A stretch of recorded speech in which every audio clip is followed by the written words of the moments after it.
Buen día con todos. En este video se va a tratar acerca del perfil del suelo para proyectos, ¿no? Un suelo está constituido por varios estratos, ¿no? Y de estos se le va a nombrar y se le va a dar un símbolo según SUX.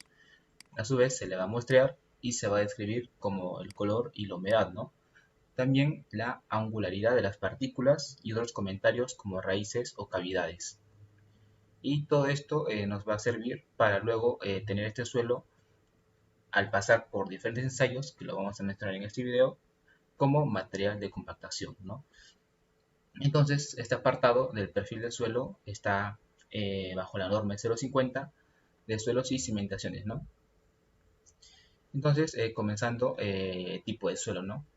Uno de los aspectos más importantes a considerar cuando se iniciará una construcción es el tipo de suelo, puesto este determinará lo que será apto o no en la obra, o de qué manera el suelo se debe preparar para la edificación y que ésta resulte como se planea, ¿no? Entonces se va a clasificar en roca, en suelos finos y en suelos granulares, ¿no? Y aquí podemos ver que un suelo está constituido por aire, por agua y por sólidos, ¿no? Que vendrían a ser las partículas de grano fino y grano grueso. Entonces, a continuación, podemos ver un cuadro comparativo en donde se contempla la clasificación de suelos según el tamaño de sus partículas, ¿no? De acuerdo a las diferentes normas que vemos en pantalla, ¿no? La norma IRAM, MIT, SUX y la ASTM. Entonces, según el tamaño de esas partículas, se le va a considerar grava, arena, limos o arcillas, ¿no? En este caso, nos centraremos en SUX. Entonces, ¿qué dice SUX? Dice que para gravas va a ser considerado entre 4,75 milímetros a 75 milímetros, ¿no? Arenas de 0,075 a 4,75. Limos y arcillas van a ser considerados menores a 0,075 milímetros. Entonces, por consiguiente, podemos ver las gravas, las arenas, los limos y arcillas, ¿no? Entonces, más o menos nos damos una idea del tamaño de estas partículas según SUX. Entonces, aunque no se menciona específicamente en los resultados mostrados, la norma E050 probablemente se basa en el Sistema Unificado de Clasificación de Suelos, SUX, que usa la distribución granulométrica para clasificar el suelo en tres grupos, como ya se le mencionó. Entonces, aquí tenemos una tabla de tamices normados, las dimensiones de estos tamices por pulgadas y cuando sería en milímetros, ¿no? Entonces, primeramente, el suelo se va a separar, como ya se mencionó, en grueso y fino, ¿no? Y esto lo va a determinar la malla 200, muy importante. La malla 200 es la que va a separar el suelo grueso y el suelo fino, ¿no? Entonces, la malla 200 va a separar lo que vendría a ser arena, grava, con limo y arcilla, ¿no? Entonces, pasante del tamiz 200 tendremos limos y arcillas, que son suelos de grano fino, que tienen un comportamiento fino granular, en donde va a importar la compresibilidad y plasticidad. Entonces, incluso después de la malla 200, la importante vendría a ser el tamiz número 4, ¿no? De 4 pulgadas, en donde este tamiz va a separar lo que vendría a ser la grava y la arena, ¿no? Listo. Entonces, aquí tenemos las divisiones mayores, como se le mencionó, que en suelos granulares se separan en gravas y en arenas. Y de esto, por consiguiente, se le puede, por SUX, si es una grava bien gradada, una grava pobremente gradada, una grava limosa y una grava arcillosa, ¿no? Y así por consiguientes, ¿no? Tenemos su gráfico y su descripción. Listo. Entonces, ahí está, tenemos una curva granulométrica de un suelo en donde podemos ver que el eje X está las dimensiones de las partículas en milímetros Y arriba, en el eje Y, tenemos el porcentaje que pasa, ¿no? El porcentaje acumulado que pasa. Eso se hace mediante una tabla después de tamizar, ¿no? Entonces, vendría a ser que de 60 a 2 milímetros tenemos las gravas, de 2 a 0,75 tenemos las arenas, y por debajo de esta medida tenemos limos y arcillas, ¿no? Como lo indica en la parte superior, tenemos suelos gruesos o granulares, y en el otro tenemos suelos finos o cohesivos, ¿no? Por así decirlo, los suelos gruesos son suelos no cohesivos y los suelos finos son suelos cohesivos. Entonces, tenemos una característica de los suelos gruesos, como ya se mencionó, suelos no cohesivos, y los suelos finos son suelos cohesivos, ¿no? Y así, bajamos. Entonces, aquí tenemos un ejemplo de cómo clasificar un suelo, ¿no? Un suelo de grano grueso. Entonces, lo que más importa en este apartado es el tamiz 4, ¿no? Ya que, por así decirlo, el suelo de grano grueso es por arriba de la malla 200, ¿verdad? Entonces, ¿cómo sabemos que se trata de un suelo de grano grueso? Pues el porcentaje acumulado debe estar entre el tamiz 4, ¿no? El tamiz 4 va a definir si es grava o arena. Y esto, por consiguiente, una vez que tengamos identificado si estamos hablando de gravas o estamos hablando de arenas, supongamos que nuestra tabla nos dice que el porcentaje acumulado en el tamiz 4 es 52%. Porcentaje acumulado, ¿no? Que pasa en el tamiz 4 es 52%. Si es que pasa el tamiz 4 y aquí está el 52%, significa que estamos hablando de arenas. Listo, entonces, una vez que tenemos identificado si es arena, ahora tenemos que identificar el porcentaje de finos, ¿no? Y eso es un criterio. Finos menor a 5% va a importar la granulometría, finos entre 5% y 12% va a importar la granulometría y los límites de Atterberg. Y finos mayores a 12% solo va a importar los límites de Atterberg.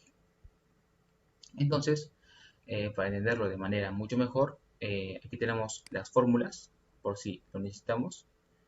Vamos a resolver un pequeño ejercicio, ¿no? ¿Qué dice?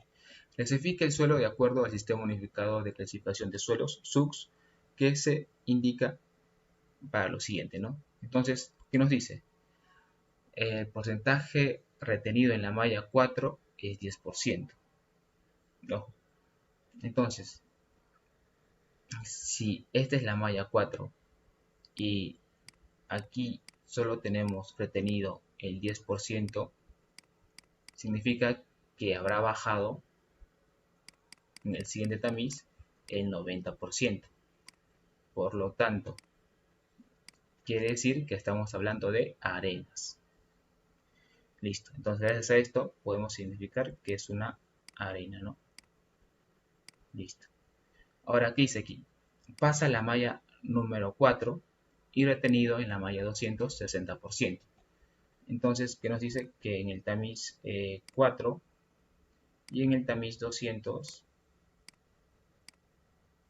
en ese rango tenemos un 60%. Eso confirma de que se está hablando de arenas específicamente, ¿no? Como se menciona en este gráfico, ¿no? Entre la malla 200 y la malla 4 tenemos arena, ¿no? Arena mediana, arena gruesa o incluso arena fina. Listo. Entonces, ¿qué dice? Pasa la malla 200, pasa que por la malla número 200 un 30%, ¿no? Eso ya nos dice la cantidad de finos. Entonces, de finos, porque el pasante de la malla 200 son finos, nos dice que hay un 30%. Por lo tanto, ¿qué quiere decir? Que estamos en este caso, ¿no? Entonces, ¿qué se hizo? Primero se identificó si es arena o grava. Es grava. Luego se identifica el porcentaje de finos, que es mayor a 12%. ¿Y qué nos dice? Que lo que importa son los límites de Atterberg. Entonces, tenemos que trabajar con esto. Y nos da el coeficiente de uniformidad y el coeficiente de curvatura, lo cual no nos va a importar porque simplemente tenemos que trabajar con los límites de Atterberg. Entonces tenemos el límite líquido y el límite plástico, ¿no? Hallamos el índice de plasticidad. ¿Y cómo se halla? Con la simple diferencia del límite líquido menos el límite plástico, ¿no? Entonces hallamos el índice plástico real por laboratorio, que es 40% y 25%, ¿no? Entonces simplemente lo restamos y tenemos que el índice de plasticidad va a ser 15%. Ya. Entonces, si ubicamos más o menos aquí, justo cae en esta línea, ¿no? La línea A. Tenemos aquí el eje del índice plástico, un porcentaje, y el límite líquido, ¿no? Entonces, el índice plástico es 15% y por aquí cae el 15%. Y el límite líquido es 40%, por lo tanto, aquí cae 40%. Entonces, podemos decir que justo cae en la línea A. Entonces, reemplazamos los valores del límite líquido en esta línea A. Aquí dice IP teórico, ¿no? Ecuación de la línea A. Entonces, ¿qué nos dice? 0,73 entre el límite líquido, que es 40%. 40 menos 20 por 0,73 nos bota 14,6. Por lo tanto, el índice plástico real es mayor al índice obtenido por la línea A, ¿no? Que es el teórico. Entonces está por encima de esta línea, ¿verdad? Entonces por eso se remarca por encima de la línea A. Entonces, ¿qué nos dice? Que es un Cl. Es una arcilla de baja compresibilidad, ¿no? Entonces, la clasificación, en resumen, sería un S de arena y el C de arcilla, ¿no? Un suelo, arena, arcilloso. Listo. Ahora, ¿cómo sería el caso para un suelo de grano fino, no? Aquí lo vamos a resolver con un ejemplo. Entonces, ¿qué es lo que importa a un suelo de grano fino? Simplemente importa trabajar con los límites de Atterberg. Es lo único que tiene que hacerse. Entonces, este es el ejercicio en este cuadro y se nos brinda los datos de límite líquido y límite plástico, ¿no? Entonces, hallamos el índice de plasticidad donde restamos la diferencia, que es 45%. Listo. Ahora, ¿cómo confirmamos que estamos trabajando con material fino, con partículas de grano fino? Simplemente nos fijamos aquí. Tenemos la malla, el número de malla, el número de tamiz, tenemos el porcentaje acumulado y el porcentaje que pasa. Entonces, tenemos que la malla 200, el porcentaje que pasa al tamizar todo esto, por aquí es un 68%.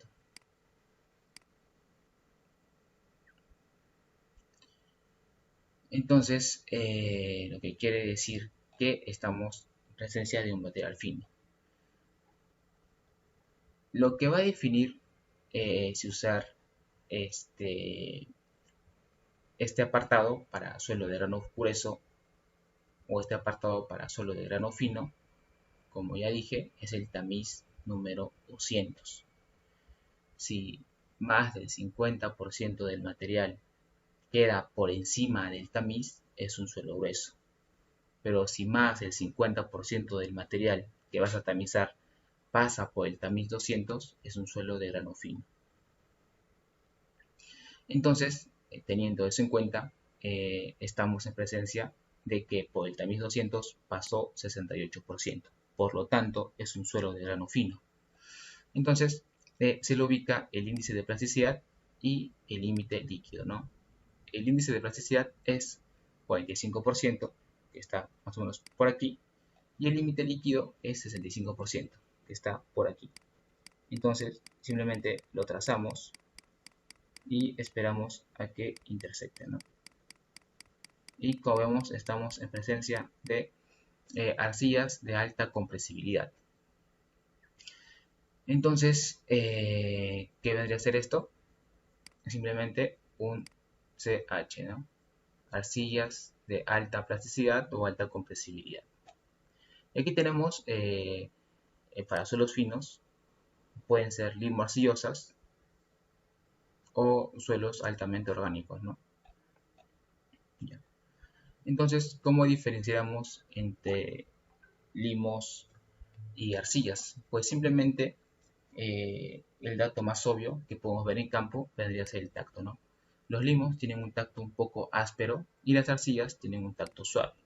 Esto lo podemos reflejar mucho mejor si tenemos dos muestras, pues le echamos cierta cantidad de agua a cada una y lo agarramos y manualmente podemos sentir el tacto, ¿no? Y si lo sentimos un poco áspero, estamos en limos. Si lo sentimos suave, muy suave, estamos en presencia de arcillas, ¿no? Entonces, el color es muy importante y la condición de humedad, ¿no? La condición de humedad puede ser seca, húmedo o saturado, ¿no? Estos se puede decir que el de aquí está húmedo, por así decirlo, y el de aquí ya está saturado, ¿no? Y posiblemente estos pueden ser materiales similares con diferentes cantidades de agua, ¿no? Este puede tener un aproximadamente de 6% de agua y este puede tener un 8% de agua, ¿no? Incluso más. Entonces, hay dos parámetros importantes a la hora de caracterizar una partícula de suelo, que es la esfericidad y la redondez. Entonces, ¿qué es la esfericidad? Simplemente expresa el grado de aproximación de la partícula a una esfera de igual volumen. Es decir, si una partícula se asemeja a una esfera, pues tiene una esfericidad alta, ¿no? Y la redondez, una expresión del grado de agudeza de las aristas y ángulos, ¿no? Es decir, si tenemos una partícula muy puntiaguda, pues su redondez sería baja. Listo. Entonces tenemos una tabla que nos puede ayudar mucho mejor. Aquí tenemos, todo esto vendría a ser de esfericidad baja. ¿Por qué? Porque si se dan cuenta, no se asemeja a una esfera. ¿Ves? No se asemeja a una esfera completamente. En cambio, el de aquí tiene una esfericidad alta, porque si vemos bien, se asemeja mucho a una esfera. Por eso es esfericidad, asemejarse a una esfera. Y la redondez puede ser anguloso, subanguloso, subredondeado, redondeado o bien redondeado. Es decir, que la redondez es qué tan redondas pueden llegar a ser sus aristas. Aquí vemos que sus aristas son muy puntiagudas, es decir, que es una partícula muy angulosa. Y aquí ligeramente ya se tiende a suavizar sus aristas, pero sigue siendo anguloso, ¿no? Y aquí, de igual manera, pasa a ser subanguloso y cuando ya notamos claramente que hay una suavidad en sus aristas, pues pasa a ser subredondeado. Y aquí, cuando vemos que está completamente suave en todo, pues podemos decir que está bien redondeado. Entonces, con todo esto ya hemos descrito la naturaleza del suelo y como ya sabemos, tenemos suelos de estructura simple, granulares, y suelos de estructura compleja, ¿no? Arcillosos. Es decir, que tenemos suelos de grano grueso y suelos de grano fino. Y esto que lo determina el tamiz 200, ¿verdad? El tamiz 200 es quien determina si es un suelo de grano grueso o un suelo de grano fino. Si aquí tenemos gran cantidad de muestra por encima del tamiz 200, pues es un suelo de grano grueso, ¿no? Y si vemos que pasa bastante muestra por el tamiz 200, es un suelo de grano fino. Entonces, podemos decir que en suelos de estructura simple se hace un reacomodo de partículas que incrementa su resistencia conforme aumenta la compactación. La sobrecompactación puede romper las partículas, ¿no? Eso es lo malo de un suelo de grano grueso. En cambio, en suelos arcillosos, la intervención produce estructuras más inestables al absorber agua, cuanto más densificadas y más rígidas a compactación elevada, ¿no? Entonces, hasta cierto punto, la resistencia aumenta con la compactación. Vemos imágenes de la grava, arena y arcillas, ¿no? Entonces, saber los porcentajes y la clasificación de un suelo de grano grueso y de grano fino nos va a definir con qué método se va a trabajar en el Proctor, ¿no? Tenemos método A, método B y método C, ¿no? Método A, método B, método C. A grandes rasgos puedo decir que el método A hay mayor cantidad de finos. El método B hay de igual manera finos y grava. Y el método C predomina las gravas, ¿no? Las gravas. Entonces tenemos, para realizar el Proctor, tenemos el método de ensayo para la compactación del suelo en laboratorio utilizando una energía estándar, ¿no?